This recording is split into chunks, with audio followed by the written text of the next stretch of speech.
New York City is a city in the state of New York. According to the World Population Review, it is by far the largest city in the United States with an estimated population of 8.4 million.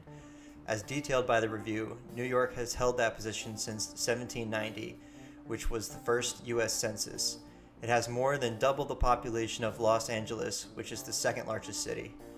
New York City is separated into 5 separate boroughs, which are Staten Island, the Bronx, Brooklyn, Queens, and Manhattan. New York's first recorded population was 7681 in 1698, but it grew very quickly, with it climbing all the way to over 8 million in 2010. It sits at around 8.4 million people in the city currently. The population is expected to reach 9 million by around 2040 with its growth projection. The life expectancy in New York City is 80.9 years, which makes it 2.2 years longer than the life expectancy of the country, which is 78.7 years.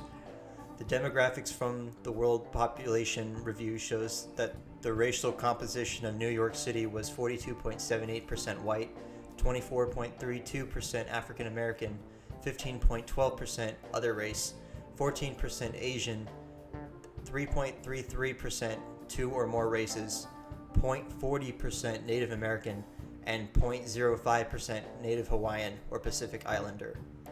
According to History.com, New York City was originally 5 independent cities, which were the 5 boroughs mentioned previously. They voted to consolidate together to form a 5-borough Greater New York. After they consolidated, New York City had an area of 360 square miles and combined all the populations together. New York City is a constantly growing city that has dealt with economic, political, and social hardships. The deadliest terror attack in United States history occurred in New York on September 11, 2001, when 2 hijacked jets crashed into the Twin Towers. After that, New York still remained a financial capital and tourist magnet and implemented new policies for financial stability. New York City's wealth helped it bounce back from that tragedy and rebuild. New York's economy is the largest in municipal and regional in the United States. Manhattan is the nation's leading center of banking, finance, and communication, as it is home to both the New York Stock Exchange and Wall Street. The GDP is so large that it is on par with the whole of South Korea itself.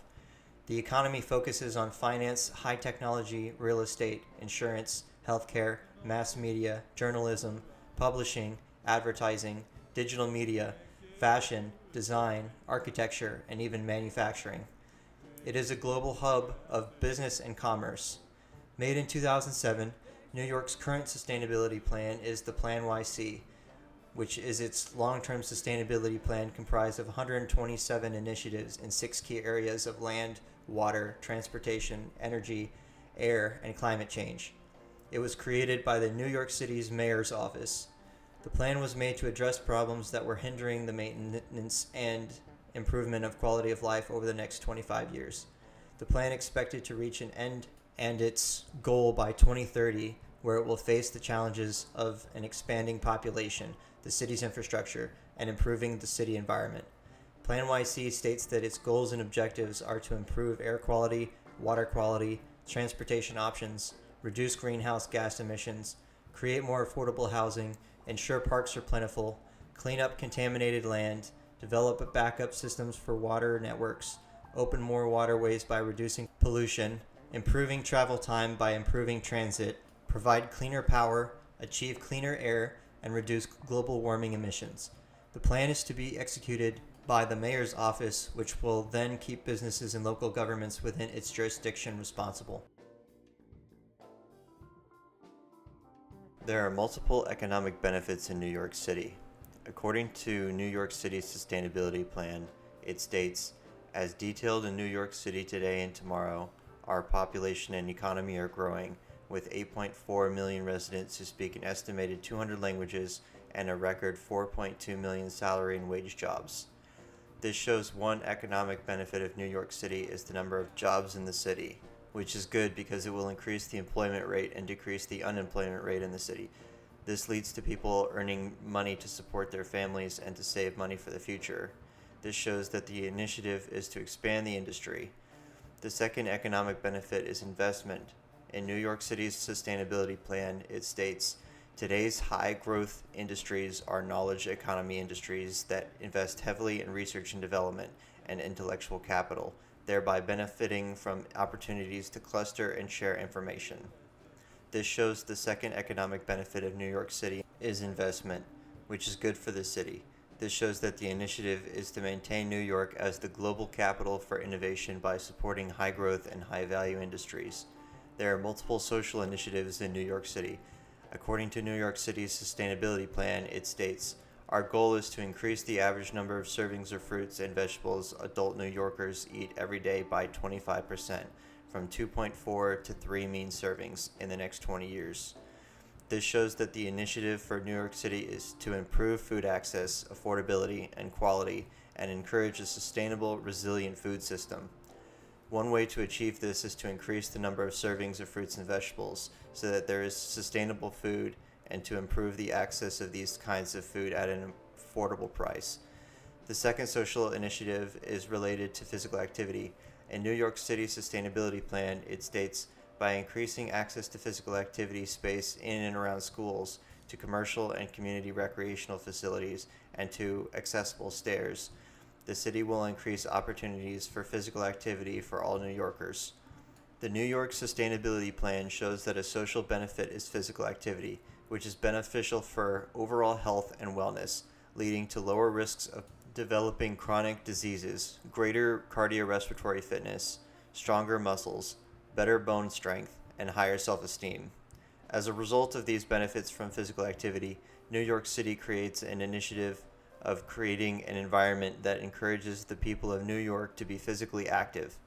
The third social initiative is related to culture. According to New York City's sustainability plan, it states, "As one of the main drivers of tourism in New York City, culture is a central pillar of economic development. Cultural institutions attract tourists, provide thousands of jobs, and contribute to resident well-being and quality of life." This shows that the third social initiative is to make sure that all New Yorkers have easy access to cultural resources and activities, which contributes to the well-being and quality of life of the people living in New York City.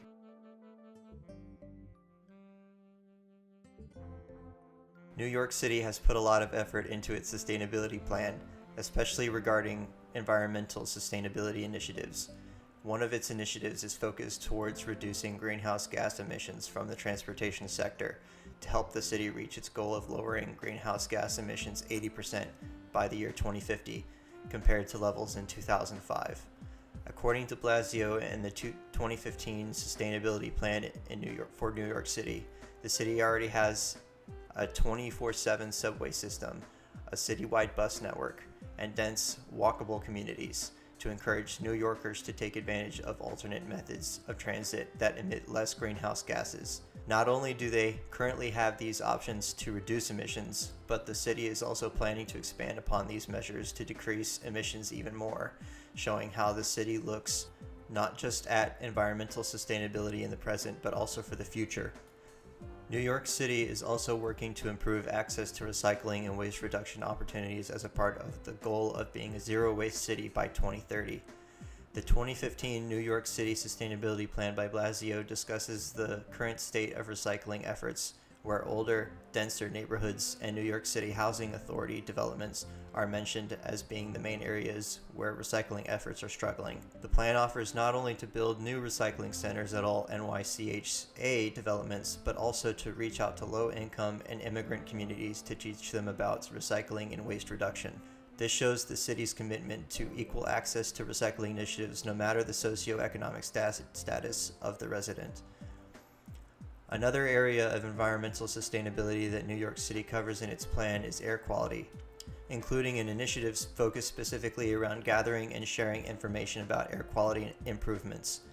In the 2015 Sustainability Plan for New York City, Blasio discusses how the Department of Health and Mental Hygiene has been monitoring criteria for air pollutants since December of 2008. The goal of this initiative is to implement a toolkit for community members to use to access data about emission sources, as well as design their own surveys about air pollution. This works to both inform the residents about air pollution as well as get them involved with environmental sustainability at a grassroots level, which is important for continued pro-environmental behaviors. Water management is another area of environmental sustainability that New York City has chosen to focus on. The city has an initiative focused on expanding green infrastructure and smart design to improve stormwater management in neighborhoods across the city. This section in Blasio's New York City Sustainability Plan from 2015 discusses working towards decreasing the percentage of impervious surfaces in the city through the installation of curbside, garden, bioswales, and green infrastructure in public areas such as parks, schoolyards, and public housing. These measures, along with the city encouraging private properties to install similar stormwater management infrastructure, increases the city's ability to weather storms. Not only does this protect the city against damage from storms, it makes the city more resilient to climate change. All of these initiatives are focused on improving environmental sustainability in New York City and better lives for residents of the city overall.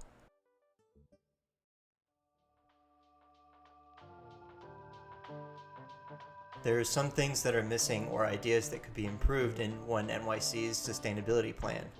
When comparing One NYC with Tokyo's environment policy, creating a sustainable city, it shows that NYC's plans could be improved. As stated by Barone and his colleagues in their 2014 article, when referring to what city is the most sustainable, Tokyo takes the #1 spot. There are many sustainable city goals that both the cities share, but their methods are different. For instance, both cities want to have 100% CO2-free vehicles that use some alternative clean source of fuel. According to One NYC, their goals are to have zero or near zero emission vehicles by 2050 by switching to electric vehicles. But in Tokyo's environment policy, they thought ahead and plan to have zero emission vehicles by creating a demand for fuel cell vehicles that are hydrogen based along with electric cars.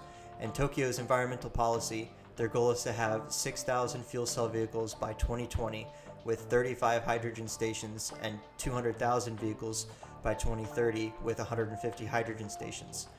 The reason why Tokyo's plan for zero-emission vehicles is better is because even though electric vehicles do not emit CO2 the way electricity is generated for those vehicles are not clean, since most electricity is generated by fossil fuels, especially coal. Creating a demand for fuel cell vehicles will combat the problem of the cost of these vehicles, and also hydrogen-based fuel is cleaner than electricity. Both cities want to battle climate change. One of the ways is through heat mitigation. In One NYC's sustainability plan, it mentions heat mitigation, but is only mentioned a few times and does not explain how NYC will implement heat mitigation. In Tokyo's environment policy, their methods for heat mitigation that they plan to implement are the creation of cool spots, laying solar heat blocking pavements, and maintenance and management of trees. To improve One NYC's sustainability plan, it should include plans on how to reach all of their sustainability city goals. This would appear to be more effective for several topics. One interesting thing about both of these two sustainability plans is the length of when they want to achieve their goals by. In Tokyo's environment policy, there are specific goals to reach by 2020 and 2030 when their policy was published in fall 2018, while in the One NYC sustainability plan, they hope to reach their goals by 2050 when the plan was published in 2015. This shows that Tokyo is fast acting and serious when it comes to reaching their sustainability goals when compared to NYC, which could have been an improvement in the One NYC sustainability plan. One NYC should have also included milestones to keep track and make sure that they meet their goals by 2050.